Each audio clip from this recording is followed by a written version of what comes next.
Hello everyone. आज की इस क्लास में उत्तर प्रदेश प्रवक्ता परीक्षा जो 2003 की थी उसके प्रश्न पत्र हल कराए जाएंगे। क्लास स्टार्ट हुए इससे पहले आप सभी इस वीडियो को ज़्यादा से ज़्यादा लोगों के साथ शेयर जरूर कर दीजिए। अगर आप नेट जेआरएफ पीजीटी जीआईसी या फिर असिस्टेंट प्रोफेसर एग्जाम की तैयारी कर रहे हैं सोशियोलॉजी से, तो इस चैनल के साथ जुड़कर आप यहाँ से अपने स्टडी को कंप्लीट कर सकते हैं। प्लेलिस्ट में उन सभी वीडियोस के फोल्डर्स मिल जाएंगे, आप वहां से उन वीडियोस को देख सकते हैं। देखिए यहाँ पर एक इन्फॉर्मेशन है आप सभी के लिए, आप में से जितने भी लोग यूपी पीजीडी एग्जाम की तैयारी कर रहे हैं या बिहार पीजीडी एग्जाम की तैयारी कर रहे हैं, तो यहाँ पर देखिए आपको 199 में प्रोवाइड कराए जा रहे हैं 1000 से ज़्यादा एमसीक्यूज। ठीक है, 199 में 1000 से ज़्यादा एमसीक्यूज प्रोवाइड कराए जा रहे हैं और 300 से ज़्यादा जो एमसीक्यूज है वो 120 में 120 रुपये में प्रोवाइड कराए जा रहे हैं। इसमें जो कुछ प्रमुख समाजशास्त्री हैं उनसे संबंधित प्रश्नों को शामिल किया गया है और उनकी जो महत्वपूर्ण अवधारणाएं, सिद्धांत और जो महत्वपूर्ण पुस्तकें हैं वे सभी आपको पीडीएफ में मिल जाएंगी। और अगर आप में से जो लोग सोशियोलॉजी के नोट्स लेना चाहते हैं, ये हालांकि नोट्स समाजशास्त्र से संबंधित सभी परीक्षाओं के लिए उपयोगी है, तो उसके लिए पे करना पड़ेगा 399। ठीक है, यहाँ पर पेमेंट प्रोसेस दिया गया है, ये यूपीआई आईडी है, इस पर पेमेंट करना है और उसका स्क्रीनशॉट इस व्हाट्सएप नंबर पर करना है। और ये जो व्हाट्सएप नंबर है 790-555-3851 है, इसी से आपको पीडीएफ प्रोवाइड कराई जाएगी। इससे संबंधित कोई भी अगर आप जानकारी चाहते हैं तो इसी व्हाट्सएप नंबर पर आप मैसेज करके पूछ सकते हैं। चलिए शुरू करते हैं। पहला प्रश्न है, सामाजिक संरचना की परिभाषा अंतः क्रियारत सामाजिक शक्तियों के जाल के रूप में किसने की? यहाँ पर देखिए विकल्प दिए हैं, E.W. Stewart, Talcott Parsons, Karl Mannheim, N.F. Nadel. यहाँ पर क्या होगा? इस प्रश्न का यहाँ पर सही उत्तर क्या होगा? सामाजिक संरचना की परिभाषा अंतः क्रियारत सामाजिक शक्तियों के जाल के रूप में इनमें से किसने की है? देखिए बात की जाए सामाजिक संरचना की, सबसे पहले सामाजिक संरचना की अवधारणा का प्रयोग किसके द्वारा किया गया था? तो हर्बर्ट स्पेंसर के द्वारा किया गया था और स्पेंसर ने सामाजिक संरचना की तुलना मानवीय शरीर से की थी। इसके अलावा अगर यहाँ पर इस प्रश्न का सही उत्तर की बात की जाए तो कॉल मैनहीम हो जाएंगे, विकल्प सी यहाँ पर सही होगा। ठीक है, कॉल मैनहीम है। इनकी जो पुस्तक है, पुस्तक का नाम क्या है कॉल मैनहीम की, जो कि अक्सर एग्जाम्स में पूछ ली जाती है, आइडियोलॉजी एंड यूटोपिया है। ठीक है, ये कब आती है? 1929 में आती है। आइडियोलॉजी एंड यूटोपिया है कॉल मैनहीम की पुस्तक। अगर टॉलकेट पार्सन्स की बात की जाए तो पार्सन्स ने सामाजिक संरचना को अमूर्त माना था। याद रखिएगा, इस तरीके से भी पूछा जाता है प्रश्न। तो पार्सन्स है, उन्होंने सामाजिक संरचना को अमूर्त माना था और सामाजिक संरचना का निर्माण ये कहते हैं कि जो समाज की संस्थाएं होती हैं, ठीक है, जैसे कि जो तरह तरह की जो संस्थाएं होती हैं, एजेंसीज होती हैं, ठीक है, उन सभी से मिलकर के होता है सामाजिक संरचना का निर्माण। विभिन्न तरह की संस्थाओं, एजेंसियों और जो सामाजिक प्रतिमान होता है, पैटर्न होता है, उससे मिलकर के होता है और इन्हीं इकाइयों के कारण व्यक्ति को समाज में जो उसका पद होता है वह मिलता है। ठीक है, एक निश्चित पद या निश्चित स्थान व्यक्ति को इन्हीं इकाइयों के माध्यम से मिलता है। इन्होंने यानी कि पार्सन्स ने सामाजिक संरचना को अमूर्त माना था। नाडेल की बात की जाए तो नाडेल ने सामाजिक संरचना को मूर्त माना। इनको ये कहते हैं कि जो सदस्य हैं समाज के, उनके व्यवहारों में हम इसे देख सकते हैं। ठीक है, तो इनके लिए, नाडेल के लिए सामाजिक संरचना क्या है? मूर्त है। चलिए आगे देख लेते हैं। प्रश्न है, भारतीय संविधान की किस धारा के अंतर्गत किसी आदिवासी समुदाय को अनुसूचित जनजाति के रूप में घोषित किया जा सकता है? तो यहाँ पर इनमें से किसके अनुसार किसी आदिवासी समुदाय को अनुसूचित जनजाति के रूप में घोषित किया जा सकता है? क्या हो जाएगा यहाँ पर? 342 हो गया। यहाँ पर बी विकल्प सही हो जाएगा। ठीक है, विकल्प बी यहाँ पर सही है। प्रश्न है, मुस्लिम विवाह क्या है? एक पवित्र संस्कार, एक समझौता, एक और दो दोनों, या फिर इनमें से कोई नहीं। मुस्लिम विवाह क्या है? मुस्लिम विवाह क्या है आपको कई बार बताया जा चुका है। मुस्लिम विवाह क्या है, एक समझौता है, ठीक है। और हिंदू विवाह से संबंधित एक प्रश्न आता है कि हिंदू विवाह एक पवित्र संस्कार है या किसके द्वारा कहा गया है, या इस तरीके से भी पूछा जाता है। जैसे मुस्लिम विवाह क्या है, इसी तरह से हिंदू विवाह क्या है, इस तरीके से पूछा जाता है। तो हिंदू विवाह एक पवित्र संस्कार है, यह किसका कहना है, ये याद रखेंगे आप, के.एम. कपाड़िया का कहना है, ठीक है। के.एम. कपाड़िया का ये कहना है कि हिंदू विवाह एक पवित्र संस्कार है, ठीक है। इनकी इससे संबंधित पुस्तक का नाम क्या है, marriage and family in India, marriage and family in India, ये इनकी पुस्तक है। और इन्होंने, के.एम. कपाड़िया ने हिंदू विवाह के 3 मूल्य उद्देश्य बताए थे। एक तो धर्म है, प्रजा है और तीसरा रति है। इसमें से धर्म को के.एम. कपाड़िया क्या बताते हैं कि यह मूल्य उद्देश्य है, ठीक है। धर्म क्या है, एक मूल्य उद्देश्य है, ठीक है। तो यहाँ पर हिंदू विवाह के जो 3 उद्देश्य हैं, धर्म, प्रजा, रति, किसके द्वारा बताए गए हैं, के.एम. कपाड़िया के द्वारा। उसमें से कपाड़िया मूल उद्देश्य हिंदू विवाह का धर्म को बताते हैं। चलिए आगे चलते हैं। यहाँ पर मुस्लिम विवाह क्या है, एक समझौता है, एक संविदा है, बी यहाँ पर सही होगा। प्रश्न है, निम्न में से कौन सा कथन सत्य है। देखिए यहाँ पर विकल्प दिए गए हैं। वर्णों के 4 प्रकार होते हैं जबकि जातियां असंख्य होती हैं। वर्णों के निर्धारण व्यवसाय से होता है जबकि जाति का निर्धारण जन्म से होता है। वर्ण एक खुला वर्ग है जबकि जाति एक बंद वर्ग है।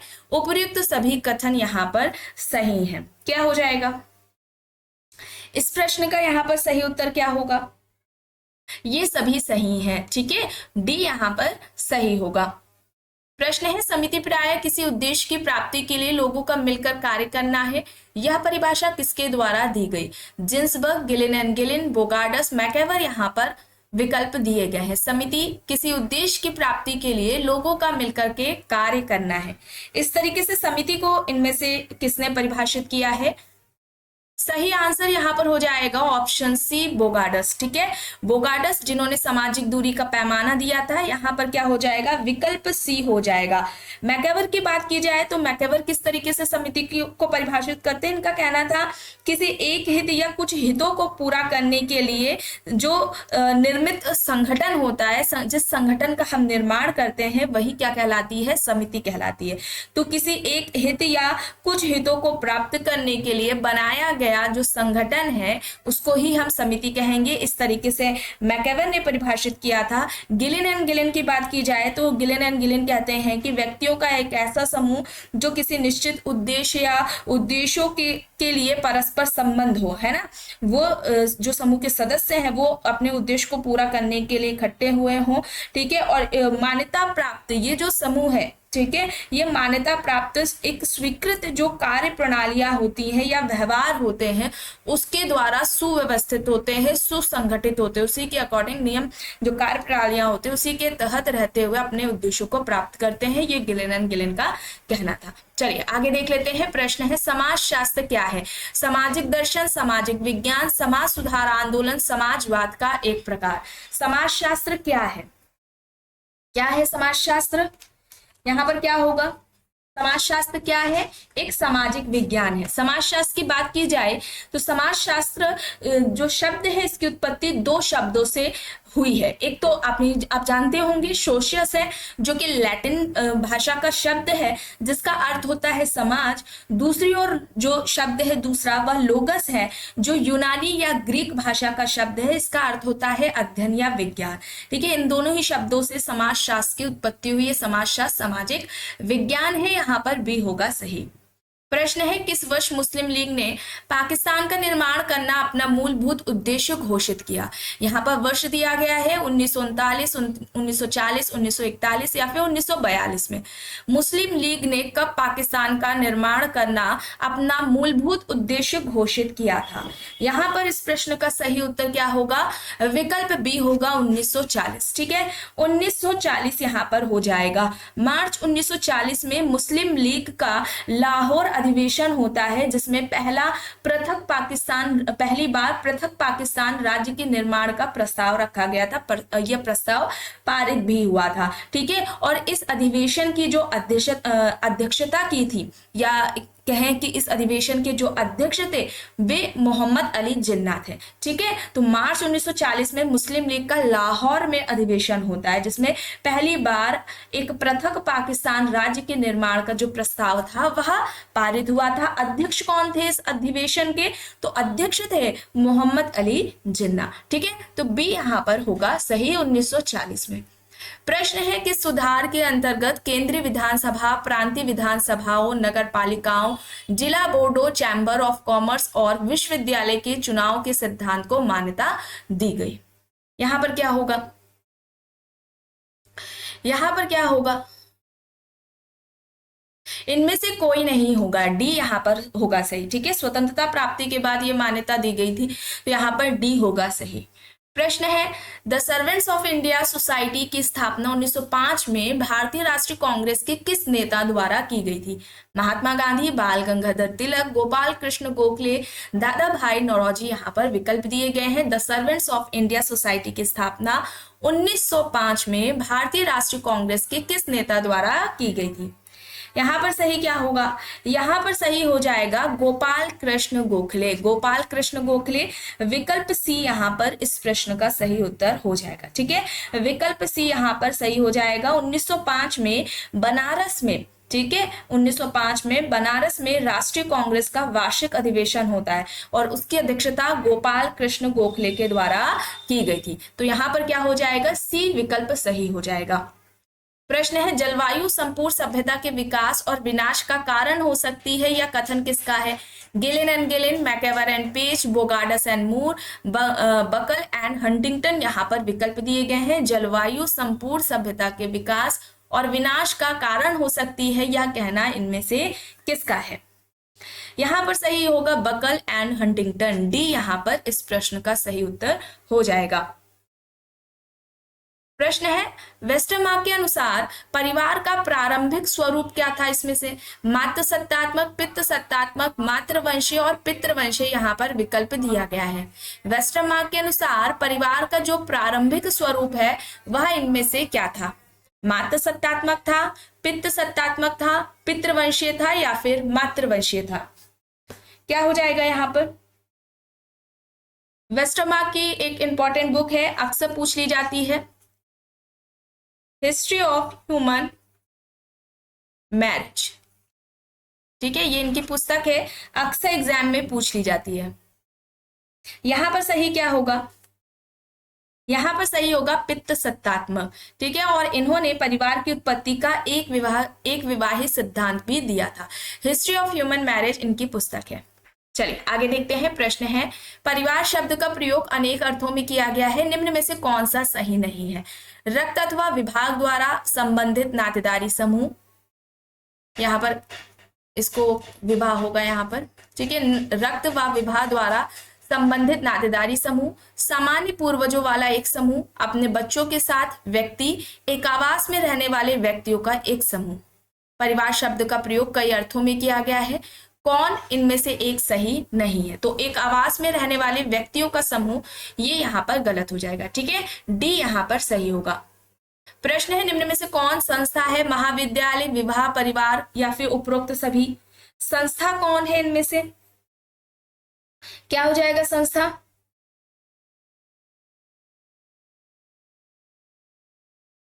डी उपरोक्त सभी। ठीक है, डी विकल्प यहाँ पर सही होगा।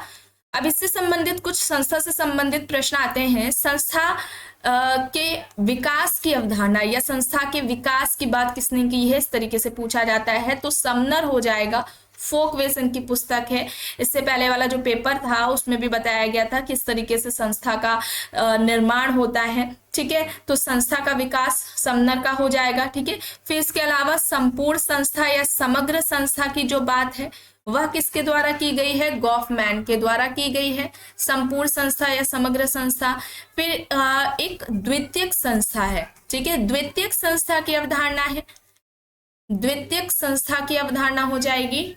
और इसके अलावा संस्थाकरण की अवधारणा। ठीक है, संस्थाकरण की अवधारणा। तो ये जो दोनों ही अवधारणाएं हैं वो पार्सन्स के द्वारा दी गई है। ठीक है, ये याद रखिएगा, ये दोनों ही अवधारणाएं, द्वितीयक संस्था और संस्थाकरण की अवधारणा पार्सन्स ने दी है संपूर्ण संस्था की अवधारणा गॉफमैन की है। संस्था के विकास की अवधारणा समनर ने दी है। यहाँ पर डी होगा सही।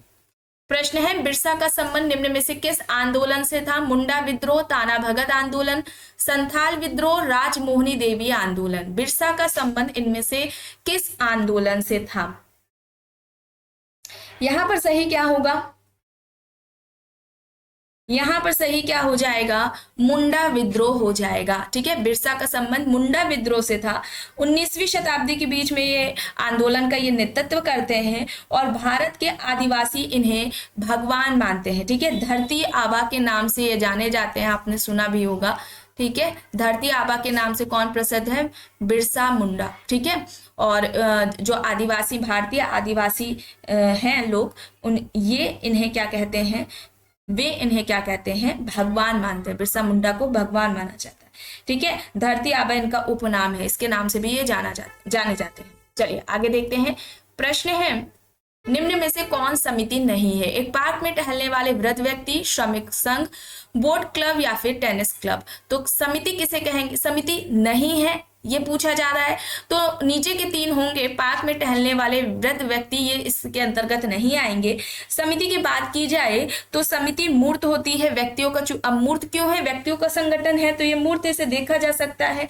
इसके कुछ निश्चित व सामान्य उद्देश्य होते हैं, विचार पूर्वक इसकी स्थापना की जाती है, निश्चित नियम भी पाए जाते हैं। ठीक है, कुछ चूंकि निश्चित उद्देश्य को लेकर इसका गठन किया जाता है तो जाहिर सी बात है कि इसकी ऐच्छिक सदस्यता होगी और साथ ही इसकी अस्थायी प्रकृति होगी। ठीक है, और इसके ये जो कुछ विशेषताएं आपको बताई गई हैं, इनसे संबंधित भी प्रश्न परीक्षाओं में पूछे जाते हैं, तो इन विशेषताओं को भी आप ध्यान में रखेंगे। चलिए आगे देखते हैं। प्रश्न है निम्न में से कौन समुदाय का उदाहरण है? भारतीय मूल के लोग, भारतीय समाज, श्रमिक संघ, इलाहाबाद। यहाँ पर विकल्प दिए गए हैं। कम्युनिटी का एग्जाम्पल यहाँ पर कौन सा विकल्प है? यहाँ पर क्या होगा? इलाहाबाद। ठीक है, इलाहाबाद होगा डी। यहाँ पर इस प्रश्न का सही हो जाएगा उत्तर। अगर हम यहाँ पर समुदाय की विशेषताओं की बात करें तो समुदाय की एक मूलभूत विशेषता क्या होता है? क्या होती है? निश्चित भूभाग होती है या निश्चित क्षेत्र होता है। ठीक है, इसके अलावा सामुदायिक भावना पाई जाती है, एक सामान्य जीवन होता है, एक इसका अलग नाम होता है, विशिष्ट नाम होता है, स्वतः समुदाय का विकास होता है, स्थायित्व होता है। ठीक है, स्थायित्व पाया जाता है, व्यक्तियों का समूह होता है, इस वजह से यह मूर्त हो जाएगा, आत्मनिर्भरता पाई जाती है और अनिवार्य सदस्यता होती है। ठीक है, तो ये कुछ विशेषताएं थी समुदाय से संबंधित। अब देखिए यहाँ पर प्रश्न है प्रतिष्ठा योजना किससे संबंधित है? सिर पर मानव मल ढोने वाले सफाई कर्मकार, चर्मकार, बसोड़ या फिर उपयुक्त में से कोई नहीं। यहाँ पर सिर पर मानव मल ढोने वाले सफाई कामगार हो जाएगा। ठीक है, विकल्प ए यहाँ पर सही होगा। ठीक है, इस क्लास में टोटल प्रश्नों की संख्या 50 रहने वाली है। 50 प्रश्न कराए जाएंगे, इसके बाद के बाकी बचे हुए दूसरी क्लास में। अब देखिए यहाँ पर प्रश्न है भूमि सुधार कार्यक्रम के अंतर्गत अधिनियमित पहला अधिनियम कौन था? इनमें से पश्चिम बंगाल भूमि सुधार अधिनियम 1956, जमींदारी उन्मूलन अधिनियम 1950, बिहार भूमि सुधार अधिनियम 1950 या फिर बंबई किराएदारी अधिनियम 1939। भूमि सुधार कार्यक्रम के अंतर्गत अधिनियमित पहला अधिनियम कौन था, यह पूछा जा रहा है। कौन सा था? यहां पर सही होगा जमींदारी उन्मूलन अधिनियम 1950। ठीक है, 18 का बी यहां पर सही हो जाएगा, जमींदारी उन्मूलन अधिनियम 1950। प्रश्न है आदिवासी बोलियों के लिए देवनागरी लिपि के उपयोग का परामर्श किसने किया था? Mahatma Gandhi, Jawaharlal Nehru, Verrier Elwin, D N. Majumdar. यहाँ पर विकल्प दिया गया है। सही क्या होगा? किसने दिया था देवनागरी लिपि के उपयोग का परामर्श का सुझाव? जवाहरलाल नेहरू ने। ठीक है, जवाहरलाल नेहरू द्वारा दिया गया था। बी यहाँ पर इस प्रश्न का सही विकल्प हो जाएगा। ठीक है, बी यहाँ पर इस प्रश्न का सही विकल्प हो जाएगा। वेरियर एल्विन ने, जो आदिवासी समुदाय के लोग हैं, भी जिस क्षेत्र में रहते हैं उसके लिए उस क्षेत्र को राष्ट्रीय उपवन के का सुझाव देने की घोषणा की थी। उसे नेशनल पार्क कह देना चाहिए। और जो जनजातीय समुदाय से संबंधित लोगों की जो समस्याएं थी उनको दूर करने के लिए जो नीति लाई गई थी वो आत्मसातकरण की नीति है, ये जीएस घुरिये के द्वारा लाई गई थी। ठीक है, तो यहाँ पर क्या होगा, विकल्प बी होगा सही। प्रश्न है हिंदू विवाह के कितने प्रकार हैं, केवल 1, 4, 8 या फिर 10। हिंदू विवाह के कितने प्रकार हैं, कितने प्रकार का होता है हिंदू विवाह, 8। ठीक है, 8 प्रकार होते हैं हिंदू विवाह के। 4 उच्च कोटि के होते हैं और 4 निम्न कोटि के होते हैं।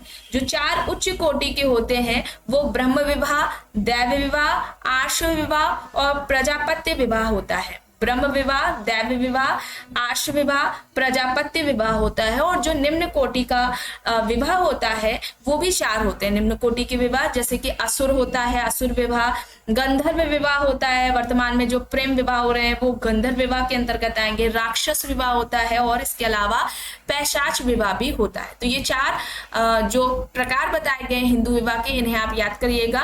क्रम में भी कभी कभी पूछ लिया जाता है ना, प्रशस्त विवाह या उच्च कोटि के विवाह कौन से हैं, अप्रशस्त या निम्न कोटि के विवाह कौन से हैं। चलिए आगे देखते हैं। प्रश्न है, आप देखिए यहाँ पर पुस्तकें दी गई हैं, मिलान करना है। Social change, the Indian peasant uprooted, the Polish peasant, cultural change यहाँ पर दिया गया है। सही क्या होगा, सोशल चेंज की बात की जाए तो यह ऑकबर्न की है। देखिए अब यहीं पर पता चल जाएगा है ना, ये इसकी हो जाएगी ऑकबर्न की, विकल्प ए यहाँ पर होगा। द इंडियन पीजेंट अपरूटेड ये किसकी हो जाएगी, मॉर्गन मीड की। द पोलिश पीजेंट हो जाएगी थॉमस नैनकी की। कल्चरल चेंज हो जाएगी एफ.एस. चैपेन की। तो यहाँ पर विकल्प ए होगा सही।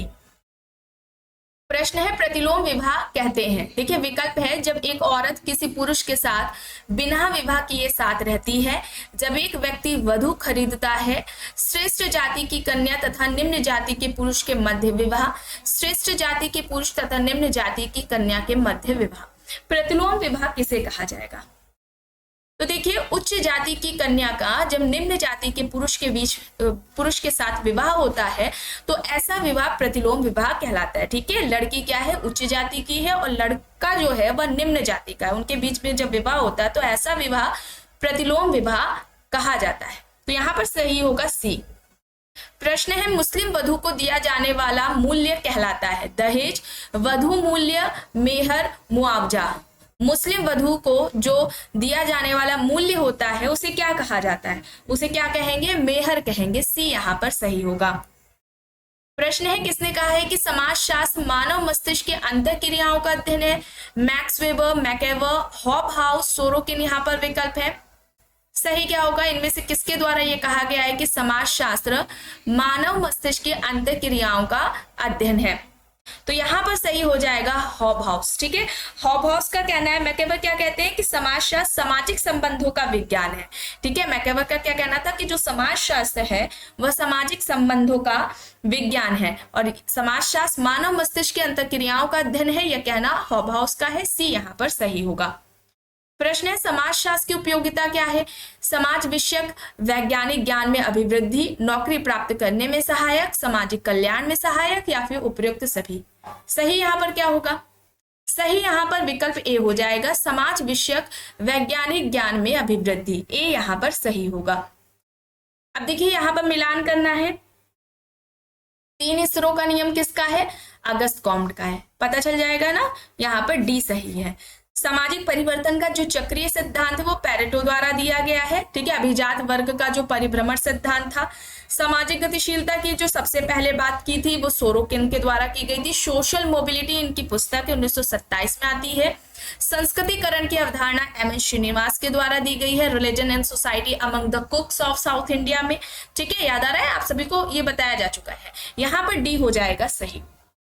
प्रश्न है, समाज को सर्वहारा व बुर्जुआ वर्ग में निम्न में से किसने विभाजित किया, Freud, Gillin and Gillin, Park and Burgess, Karl Marx यहाँ पर विकल्प है।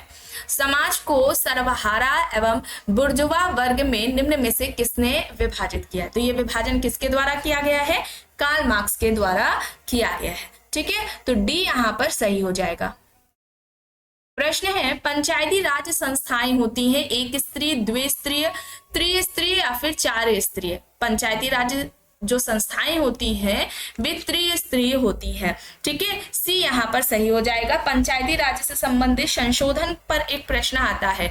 73वां संविधान संशोधन पंचायती राज से संबंधित है और ये 73वां संविधान संशोधन अधिनियम कब आता है? 1992 में आता है। ठीक है, इसके द्वारा ही, इस संशोधन द्वारा पंचायती राज व्यवस्था को संविधान में शामिल किया जाता है।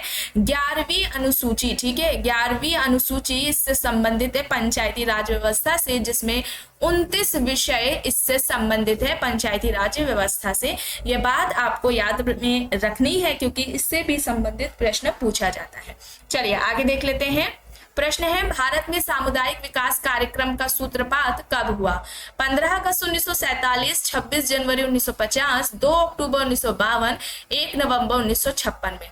तो भारत में सामुदायिक विकास कार्यक्रम का जो सूत्रपात हुआ था, ये कब आई थी ये योजना? ये आई थी 2 अक्टूबर 1952 में। ठीक है, 2 अक्टूबर 1952 में आई थी। सी यहाँ पर सही होगा। प्रश्न है, अनुसूचित जातियों एवं अनुसूचित जनजातियों के लिए सरकारी नौकरियों में सीटों के आरक्षण की व्यवस्था किस अनुच्छेद में की गई है? अनुच्छेद 332, अनुच्छेद 335, अनुच्छेद 275, अनुच्छेद 330। कौन सा विकल्प यहाँ पर सही होगा? आरक्षण की बात हो रही है सरकारी नौकरियों में एससी और एसटी के लिए, तो 335 अनुच्छेद है। ठीक है, अनुच्छेद 335 के तहत यह आरक्षण दिया गया है। बी यहाँ पर सही होगा। प्रश्न है, मार्क्स के कथानुसार वर्ग संघर्ष में किन दो वर्गों के बीच संघर्ष होता है? पूंजीपति एवं सर्वहारा के बीच, शासक एवं शासित के बीच, शिक्षित एवं अशिक्षित के बीच, मालिक एवं मजदूर के बीच में। सही यहां पर होगा पूंजीपति एवं सर्वहारा के बीच में। ठीक है, पूंजीपति एवं सर्वहारा के बीच में संघर्ष होता है। वर्ग संघर्ष की बात इन्होंने की है। वर्ग को परिभाषित कार्ल मार्क्स ने आर्थिक आधार पर किया है। कार्ल मार्क्स आर्थिक निर्धारणवादी कहलाए जाते हैं। ठीक है, इस तरीके से भी प्रश्न पूछे जाते हैं परीक्षाओं में, तो इसे भी आप याद रखेंगे। चलिए आगे देखते हैं। प्रश्न है, पूंजीवाद धन है जिसका उपयोग श्रमिकों का शोषण करने के लिए किया जाता है। यह कथन किसका है? Max Weber, Max Muller, Karl Marx, MacIver यहाँ पर विकल्प दिए गए हैं। पूंजीवाद धन है जिसका उपयोग श्रमिकों का शोषण करने के लिए किया जाता है, यह कथन किसका है? सही यहाँ पर क्या हो जाएगा? Karl Marx. ठीक है, कार्ल मार्क्स होगा। सी यहाँ पर सही होगा। प्रश्न है, औद्योगिक संघर्ष निम्न में से किस प्रकार का संघर्ष है? सामाजिक, राजनीतिक, आर्थिक, संस्थागत यहाँ पर विकल्प है। तो औद्योगिक जो संघर्ष है वो किस तरीके का है? संस्थागत संघर्ष होता है। डी यहाँ पर सही होगा। प्रश्न है, मैकेवर के सामाजिक प्रवरण के कार्यों में कौन सा सही नहीं है? प्रत्यक्ष सामाजिक प्रवरण, अप्रत्यक्ष सामाजिक प्रवरण, सैनिक सामाजिक प्रवरण, उपरोक्त में से कोई नहीं। सही यहाँ पर क्या हो जाएगा? सही यहाँ पर सैनिक सामाजिक प्रवरण हो जाएगा। सी यहाँ पर इस प्रश्न का सही उत्तर होगा। प्रश्न है, सत्ता का असमान वितरण वर्ग निर्माण और वर्ग संघर्ष के लिए उत्तरदायी है या किसने कहा? कोजर, डेहरेनड्रॉफ, मार्क्स, मिल्स हैं। ये इस तरीके से प्रश्न कई बार नेट के पेपर में भी पूछा जा चुका है। सत्ता का असमान वितरण वर्ग निर्माण और वर्ग संघर्ष के लिए उत्तरदायी होता है, यह कहना किसका है? डेहरेनड्रॉफ का है। बी यहाँ पर सही हो जाएगा। डेहरेनड्रॉफ की इससे संबंधित जो इन्होंने पुस्तक लिखी थी, जिस पुस्तक में इन्होंने क्लास कॉन्फ्लिक्ट की बात की थी, class and class industrial society करके इनकी पुस्तक है, जिसमें इन्होंने अपना वर्ग संघर्ष का सिद्धांत दिया था। ठीक है, कोजर ने वर्ग संघर्ष का प्रकार्यात्मक सिद्धांत दिया था। ठीक है, बी यहाँ पर सही होगा। प्रश्न है, धर्म जनमानस के लिए अफीम है या कथन किसका है? Hegel, Lenin, Karl Marx, Max Weber यहाँ पर विकल्प दिए गए हैं। धर्म जनमानस के लिए अफीम है या कहना किसका है? यह कार्ल मार्क्स का कहना है। ठीक है, कार्ल मार्क्स का कहना है धर्म जनता के लिए अफीम है। यहाँ पर विकल्प सी सही हो जाएगा। निम्न में से कौन सा कथन गलत है? अब देखिए यहाँ पर विकल्प क्या दिए गए हैं। संस्कृति से संबंधित सभी हैं। संस्कृति मानव को मूल्य एवं आदर्श प्रदान करती है। संस्कृति मानव व्यवहारों में समरूपता लाती है। संस्कृति सामाजिकरण में योग देती है। संस्कृति सामाजिक नियंत्रण में बाधा डालती है। तो कौन सा गलत है? सामाजिक नियंत्रण में बाधा नहीं डालती है ना, व्यक्तित्व के निर्माण में यह सहायक होती है। तो यहाँ पर क्या होगा? डी होगा। ठीक है, विकल्प क्या होगा? डी हो जाएगा। प्रश्न है, हिंदू सोशल ऑर्गेनाइजेशन शीर्षक पुस्तक किसने लिखी? एम.एन. श्रीनिवास, एम.एस. गोरे, योगेंद्र सिंह, पी.एन. प्रभु यहाँ पर विकल्प दिए गए हैं। हिंदू सोशल ऑर्गेनाइजेशन यह पुस्तक किसकी है? किसकी हो जाएगी? पीएन प्रभु की। डी यहाँ पर सही होगा। प्रश्न है भारतवर्ष में लगभग कितनी जनजातियां हैं? 127, 237, 560 या फिर 439? क्या हो जाएगा? भारतवर्ष में लगभग कितनी जनजातियां हैं? ये 2003 का प्रश्न है, तो उस हिसाब से देखा जाए तो क्या सही था? 560। लेकिन अगर हम वर्तमान समय की बात करें तो कितनी है? कितनी है? 449 है ना? 449 वर्तमान में जनजातियां हैं। 749 वर्तमान में जनजातियां हैं। पेपर ये कब है, कब का सॉल्व आप कर रहे हैं, देख रहे हैं? 2003 का, तब 560। अभी अगर इस तरीके से प्रश्न पूछा जाए तो 449 या इससे ज्यादा होंगी, ठीक है? 449 ही है, ठीक है? यहाँ पर क्या हो, 749 है, ठीक है? 7749, ठीक है? 749। चलिए आगे देखते हैं। प्रश्न है सामूहिक प्रतिनिधित्व सिद्धांत के प्रणेता कौन थे? दुर्खीम, कूले, मीट, फ्राइड यहाँ पर विकल्प है। सामूहिक प्रतिनिधित्व सिद्धांत या सामूहिक चेतना करके है, सामाजिक तथ्य की बात आती है, धर्म का सामाजिक सिद्धांत पूछ लिया जाए, साविवी एकता या यांत्रिक एकता की बात आए, आत्महत्या का सिद्धांत आए, सामाजिक श्रम विभाजन का सिद्धांत आए, ये सभी दुर्खीम द्वारा दिया गया है, ठीक है? ये सभी सिद्धांत किसके हैं? दुर्खीम के हैं। विकल्प ए यहाँ पर होगा सही। प्रश्न है किसने 19वीं शताब्दी के अंत में पुणे में सत्य शोधक समाज की स्थापना की और अस्पृश्यों को अधिकार दिलवाने के प्रयास किए? ज्योतिबा फुले, रामानुज, स्वामी विवेकानंद, रंगाराव शिंदे यहाँ पर विकल्प दिए गए हैं। इनमें से किसने 19वीं शताब्दी के अंत में पुणे में सत्य शोधक समाज की स्थापना की और अस्पृश्यों को अधिकार दिलवाने का प्रयास किया था? तो यहाँ पर ज्योतिबा फुले होंगे। विकल्प ए यहाँ पर सही होगा।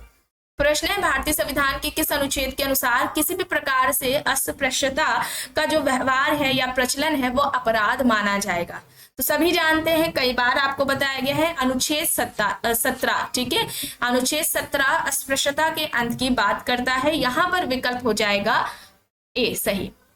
प्रश्न है थॉमस मूर की सुप्रसिद्ध पुस्तक यूटोपिया कब प्रकाशित हुई? 1515, 1525 या फिर 1535 या 1545 में?